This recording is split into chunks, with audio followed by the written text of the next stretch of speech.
All right, guys, let's get into the other primetime matchup from last night. Last night's Lakers-Pelicans game featured a rookie phenom and a man that was once in those shoes.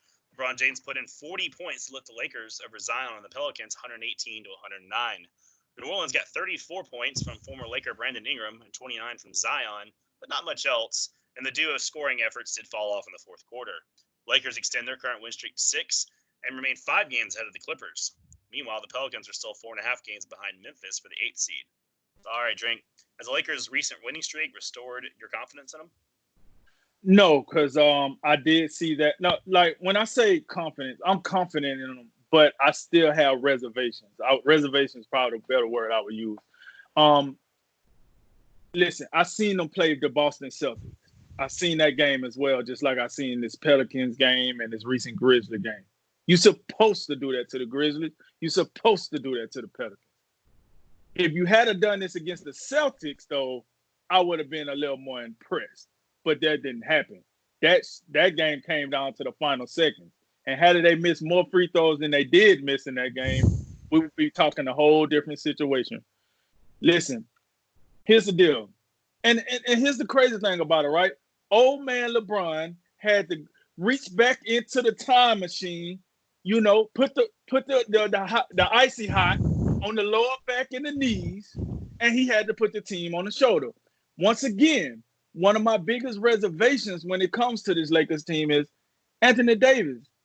Anthony Davis needs to be the guy in the fourth quarter, but he hasn't been the guy in the fourth quarter. I don't know why Vogel only plays him an average of 6 minutes in the fourth quarter. I think he should play him more. But what really concerns me about Anthony Davis is he gets nicked up every single game. It's an elbow, it's a wrist, it's a calf, it's an ankle, it's a back. It's always something. And it makes me scared that when we get into the playoffs, this same thing can happen. Now, I know LeBron has been known to take 3 dudes off the corner store and hey, y'all want some cigarettes? We'll be back. And then he make it happen. But here's the deal. That's not going to fly. That is not going to fly in the Western Conference. You know this. I know this. Everybody know this. That ain't it. You're not even considered the best team in the West. You consider the team with the best record. But everybody say if the Clippers 5 play together, healthy, if they stay together, healthy together, and that bench come together, which is starting to do, they're the favorites in the West anyway. And then you got Milwaukee that's the favorites out the East. A lot of people give Milwaukee the chance over the Lakers. So with that said, you just can't depend on the oldest player on your team to take you over the hump. With that said, last night was phenomenal. We had the future superstar versus the current superstar. We had probably the last 2 most overhyped number 1 picks in the last, I don't know how long. We had LeBron James out of the 2003 draft, and we had Zion out of the last draft. These guys was heavily hyped. We couldn't wait to see their first game, and now we got to finally see their first game against each other. And let me tell you, the only problem I had with the game was it came on at 10 o'clock on the Eastern Coast. I would have rather me 7:30. I'm just throw that out there, TNT. But neither here nor there. But listen, this game came out. The Pelicans came out looking like they was ready to play. The Lakers did not in that first quarter. I was highly upset with that lackluster turnover fest that they had going on. I mean, it's several plays where LeBron wasn't even paying attention to what he was doing. He would get the ball and just chuck it down the court. Ain't nobody even there. The referee like, no, it wasn't to you, ref. I don't know what he was doing, but it wasn't to you. I don't know. LeBron know better than that. But with all that said, they weathered the storm. LeBron dropped the big 4-0. And let me tell you, he looked good. I thought this was by far, and let me be crystal clear, by far the best performance from LeBron James this year. But I would like to see this performance against a top 4 team in the West or either a top 4 team in the East. I need to see you do this against the top 8 teams in the NBA, the other top 8 teams. Because as good as the Lakers record is, I want to remind somebody this, that if you break away the other top 7 teams in the NBA, and then the other bottom teams, the Lakers record, it is winning, but it's barely winning. And that ain't it. I'm gonna need to see a little more consistency. All right. But what I did like was, hey, that bench came to play. Caruso, hey, he making himself some money. And I'm gonna tell you right now, if the Lakers don't make it to the NBA Finals for whatever reason, Caruso might not be back on this team. I got a strong feeling that, hey, somebody gonna be willing to open the checkbook, because that young man is making himself some money. When he gets on that court, he show you what he got. And let me tell the listeners and the subscribers something about this. Go check the records. LeBron and Alex Caruso, when they on the court together, they have the highest plus minus in the NBA. Figure that. Not LeBron and AD, not LeBron and Dwight, not LeBron and Kuzma, not Embiid and Simmons, not Embiid and Simmons. No, LeBron and Alex Caruso. So I think the team got a formula to win if they was incorporate Anthony Davis more in the fourth quarter. I would like to see him more in the fourth quarter. Now, let's go over to the Pelicans a little bit. I don't want to forget about them. Here's the deal. Zion, my man, hey, let me tell you something. I was hard on you when you first came back. I had to see something. And I said that. My exact words was, let me see a little more before I jump on this Zion hype train. I would say I'd have seen enough to think this dude is the real deal, especially in that paint. Ooh, man, in that paint, I tell you. I was telling Cody this earlier. Look, you better pack a lunch, because he's taking these 5s and these 4s on a lunch on a field trip. You dig? They going on a field trip. So I hope you didn't leave your lunch at home, because he ain't nothing to play with down there in that paint. Now, I would think that because of that, that is the reason why he has decided to take less threes, because he's so dominant in the paint. Why take threes? You got to understand, in today's NBA, they're teaching the 4 and the 5s. We don't play post presence all that much. We need you to shoot threes. We want to spread the court. We want to have the lane open. We want to play what I would like to call the Houston Rockets special now. We just want to leave it wide open, and you do what you do. However, Zion said, hold my Gatorade, because he ain't old enough to drink a beer, you know what I'm saying? So he said, hold my Gatorade. And he goes to work in that paint. He putting these dudes on his back and carrying them like a ride at SeaWorld. Either way, I was impressed with what he did. I thought Brandon Ingram was pretty good from the offense standpoint. I'm not going to harp on the defense, because I don't want to steal the thunder from my cohort over there. But listen, if y'all plan on making the playoffs, y'all do got to play the other side of the ball. I'm just saying, like, you ain't going to make the playoffs not playing the other side of the ball. Either here or there. I thought the others had a good game last night. Salute to LeBron James. But listen, before I get off this, I don't want to see that against the Pelicans, my brother. I want to see that against the Clippers, the Jazz, the Bucks, the Celtics, the 76ers, for that fact of the matter. Give me that against them. And Anthony Davis, listen, it ain't enough bubble wrap in the world to save you from getting hurt. This ain't football, man. You got to toughen up. Somebody need to take him to a cryotherapy machine, not the one that Antonio Brown used, but a cryotherapy machine, and just toughen him up. Let him get freeze, like something. Because this guy get hurt. He just get nicked up every game. I love his game, but he got to get over this. How's LeBron in year 17 and he ain't got nicked up yet? Yeah, I know he flop around and he's deactive, and I got all that.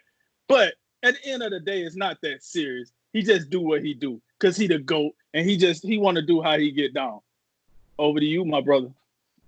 Cryotherapy and AB. That's a double burn right there. Listen, this 6-game winning streak for the Los Angeles Lakers, it's nice. And I had mentioned a couple weeks ago, I was concerned about the Lakers heading into the All-Star break, thinking had they peaked too early. And I'm less concerned about that now. But even with that said, I mean, this 6-game winning streak, it doesn't do a whole lot for me. about 4 of these 6 wins are against teams that, when we look in the grand scheme of things of contending for a title, they don't matter. The Warriors, the Suns, no. And then Memphis and New Orleans, one of those teams may get into the playoffs as the 8th seed, but it's just too early for either one of those teams, and especially now that Memphis is without Jaren Jackson, it's going to be difficult for them. But the Lakers, they're still the number 1 seed. They got as good a chance as anyone. You got to take them seriously, along with the Clippers and Bucks, although I would still favor each of those teams at this particular juncture. And the problem I have with the Lakers, though, and this is something I think we've referenced from time to time, when LeBron and AD do not both play well, you get the feeling that they're just going to struggle to score the basketball. Now, those guys, those supplementary guys, I thought they did a fine job last night. You got Danny Green out there. I think Danny Green's a real X factor to this team. When he shoots the basketball well, it really benefits them. You get KCP. I think KCP's playing some good ball right now. One guy I'm looking at that I think you need a little bit more from, and maybe it's minutes. I don't know what it is, but Kyle Kuzma, I look at him as the third guy who can get his own shot. After LeBron James and Anthony Davis, I got a bunch of other guys who they can score the basketball, but they're not really going to create their own shot. It's got to be set up by LeBron.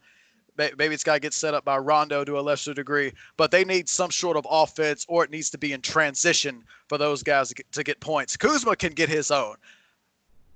And I was just going to say, you're absolutely right about that. He's not playing up to par, and this is why his name was in trade rumors around the trade deadline.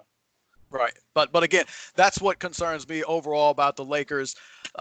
I got nothing but faith in LeBron James and Anthony Davis, even though he didn't have I didn't think Anthony Davis played particularly well last night. I thought he struggled to finish, which is surprising because he, as usual, in today's sort of small ball NBA, AD is going to have a big advantage a lot of the times. He wasn't that great last night, but he rebounded the basketball. He's in the running for Defensive Player of the Year. He got 6 blocks last night, so he still impacted the game in positive ways, and the Lakers' supplementary pieces did enough to pick up the slack that he didn't do good enough offensively shooting the basketball. And of course, LeBron played. I think you're right. LeBron, I thought he played his best game of the year. I think 11 threes is still too many, but there were enough post plays for him, and where he really did a great job. And I have to go here. And you talk about defense. The New Orleans Pelicans, I believe, are 4th in the league in scoring. And you think, well, that's great. And then you look, they're in the 10th, 11th seed in the Western Conference right now. And the reason is defense. They don't defend. And one of the reasons is I got to look at coaching in this instance. And I haven't said a whole lot against Alvin Gentry. I haven't been all that critical of him. And obviously doesn't help when your number 1 overall pick, who looks like the absolute real deal, and Zion Williamson, misses half the season. But when I see Drew Holiday over and over and over guarding LeBron James one-on-one in the post, I have to bring that up. Alvin Gentry owes Drew Holiday an apology today, because that is absolutely, I don't care how good of a Drew Holiday, I don't care how good a defender Drew Holiday is. I don't care what he did to Damian Lillard in the Portland Trail Blazers a couple years ago. That is absolutely unfair, and it will not work. And to Holiday's credit, I thought he competed as well as he could in the post. And it wasn't like he was getting absolutely boat raced, but it's just too much to ask. And then on top of it all, you don't even send help. It's just one-on-one in the post with a guy who's got about 5 inches on you, probably 40 to 50 pounds. It's just completely unfair. And it's just one of those strategic things where it's so glaring. I can't believe they didn't bring it up on the broadcast in such detail as I'm bringing it up now. I just look at the Pelicans overall, and I look at their lack of defense, and I find myself saying this and thinking this every time I watch the Pelicans. The Pelicans, they score the ball. They can score it really well. They do some great things on the offensive side. But then defensively, and this is with some team that has some notable defenders. You think about Drew Holiday; he has a great reputation. Obviously, not against a 6'8" behemoth, one of the most freakish athletes we've ever seen in LeBron James. I've been told Lonzo Ball's a good defender. I think Zion Williamson is a good defender. I think he's a guy who can impact the game on the defensive end. Josh Hart has some defensive ability out there. So I look at individually, they've got some pieces to where you're looking, how are they this bad defensively? That's just one of the things that concern to me. And then I think about Alvin Gentry and who he coached under at one point in time. And that would be Mike D'Antoni. And if there's one guy who has zero to no interest, which is the same thing, it would be Mike D'Antoni in terms of defense. Did that rub off on Alvin Gentry? Maybe so. But that's definitely one of the things that's holding those guys back. And when I think about their lack of defense, as good as Zion has been playing, and he's made a real impact on that team, and they're playing better since he's returned, their lack of defense still doesn't give me a lot of confidence in them making the playoffs. Yeah, I think that's something that really struck me last night. Was just it's something that's plagued them all year too. Like you said, it's not just this game. I mean, they haven't played well on the defensive end all year, and some of it, like you said, just pieces moving in and out. But a lot of it, man, it's just you got to want to play defense. I mean, that's really what it comes down to. You talk about defense in the NBA. It's just you got to want it. And they clearly don't want to. But I think overall what you saw last night, too, was just the fact that I think the Pelicans, the Lakers is just a bad matchup for the Pelicans. I think you got a team, the Pelicans, they want to run. They want to create fast break opportunities. They have some really athletic guys like Lonzo Ball, like obviously Zion, who's just unbelievably athletic. And they want to create those fast break opportunities, and they want to be physical in the paint. Well, the Lakers also do a lot of that. And when you look at the guys up front, the Lakers have to defend guys like Anthony Davis, a Defensive Player of the Year candidate. LeBron, we always know when he wants to play defense, he can be that guy. And you got JaVale McGee and Dwight Howard, and maybe now you throw Morris in the mix. Man, there's a lot of teams, there's very few teams that can protect the paint like the Lakers do. And they're deep enough now to do it, not just the starting five, that even well into the bench, there's always a guy or two out there that can really lock down on the paint. But, I wanted to kind of go from this in the Pelicans perspective a little bit. And if I'm the Pelicans, I'm unhappy. Obviously, this is a big game to lose when you're in that playoff push. But there was a lot to not like about last night, and yet the game was pretty close overall. I mean, you had JJ Redick. He had no impact off the bench whatsoever. Drew Holiday was getting smoked on defense, and that's probably why he couldn't give you much on offense. But overall, his offensive performance wasn't much to talk about. Zion, obviously, his kryptonite is going to be those Lakers bigs. Yeah, Brandon Ingram, who was a walking bucket at times, but he had 7 turnovers. He had a lot of loose handles, wasn't super careful with the ball. Josh Hart only gave you a bucket, and it was a close game. And if you look at the free throw shooting, they shot 76% from the line. A couple more free throws go in, and this could be this was a close game at the end of the regulation. So every time the Lakers felt like they were just going to slam the door shut, the Pelicans kept their foot in the door and they kind of fought their way back in. And hey, moral victories over here. I ain't trying to give them one, but there's a lot that you look at if you're the Pelicans and go, hey, if we can clean some of this up, we're not playing the Lakers every night. Who do we got to beat? We got to beat the Grizzlies. We got to beat the Blazers. We got to beat the Spurs. If you can clean up a few of these things and play like you did last night, you'll beat those teams. So I think going forward, they got some things to like. And, man, like I said, man, Zion is ridiculous. I mean, it's just that's going to be so much fun to watching his game improve. I can't wait to see some more of him, and he's must-see TV right now. And the only concern I have with the Lakers, another guy we didn't mention was Avery Bradley. He still doesn't look right, guys. He had 14 points in his first game back, but in his last 2 games, he has 3 points in 51 minutes. He was 0 of 8 from the field last night, 0 of 7 from 3. They're going to continue to have to work on that, and then also getting Kyle Kuzma more involved in this offense. They got to find some different ways to get him involved because what they've been doing lately isn't working, and they're going to need Bradley and they're going to need Kuzma down the stretch, or I don't think this team is going to get past the Clippers as we see it right now. Yeah, go ahead. Yeah, last point on Zion, because I didn't really speak to him all that much, and I think we got to get a little bit on Zion. There's been a little bit made of the struggles Zion has had with length. We look at the Bucks, how he performed against the Bucks.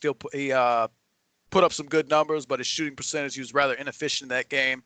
And 29 points is awesome.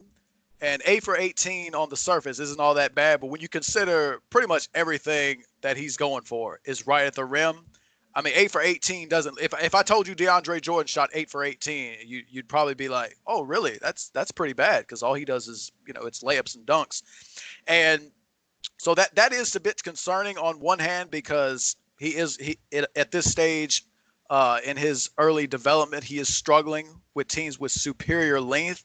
But on the flip side, I would just say there aren't a lot of teams like that. There aren't a lot of teams with the length of the Bucks and the length of the Lakers. You can probably throw the 76ers in there as well. But by and large, the reduction in the role of centers, what we've seen with how teams play small ball with the stretch fours and also stretch fives. This is a good time to be a guy like Zion Williamson, because primarily on the court a lot of times, like if you're facing the Houston Rockets right now, I mean, Zion's going to have a field day just walking all over PJ Tucker. I mean, that's just what's going to happen. So it's concerning in some specific matchups, but overall, I still think he's going to be fine due to the state of what the NBA looks like right now.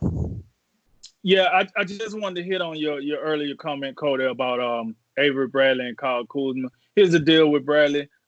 This happens with Bradley offensively, but the key point of Bradley is he's still the spearhead when it comes to the point of attack on the defense. I've seen some outstanding defensive plays from him. So, I mean, his offense does come and go. Probably not an excuse, but at least he's bringing something to the table. The problem with Kuzma is this. If you're not going to give me nothing offensively, then what are you giving me? Because dude's just blowing past you defensively. Like, you ain't stopping nobody.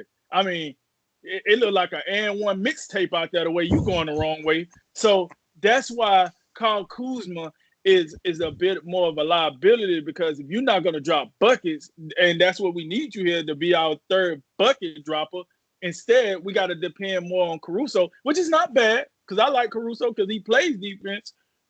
Yo, we should have got rid of you. We could have had the other Morris twin if this was the case, but we kept you for a reason. So give us something. Create some value.